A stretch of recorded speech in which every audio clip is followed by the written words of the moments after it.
પાટણનું જાખોત્રા ગામ તારીખ હતી 26 મે 2025.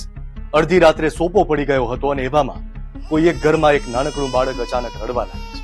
ભયભીત થઈને દાદીએ બાળકને શાંત કર્યું. નજર ફેરવી તો માં ગાયબ હોય છે અને શરૂ થાય છે દ્રશ્યમ ફિલ્મની સ્ટાઇલથી મોતનો ખેલ. ક્રાઇમ ફાઇલ્સના આ એપિસોડમાં વાત પાટણના જાખોત્રા મર્ડર કેસની, જેમાં પ્રેમને પામવામાં કેવી રીતે પ્રેમિકાએ ફિલ્મી ઢબે સીન બનાવ્યો અને ગુનાને અંજામ. રાતના અંધારામાં બાળકની માની શોધમાં આખો પરિવાર ટોર્ચના અજવાળે જાખોત્રા ગામ ફોડવા લાગ્યો. માતા તો નહીં, પણ ગામના છેવાડે આવેલા સતડકી તળાવમાં માનવ આકાર દેખાયો. અંધારામાં પરિવારને ધૂંધળી નજરે કોઈ મહિલાની અર્ધ સળગી ગયેલી લાશ મળી.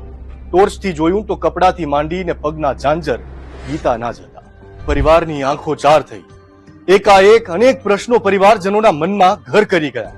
તાબડતોબ પોલીસને જાણ કરીને લાશને ઘરે લાવવામાં.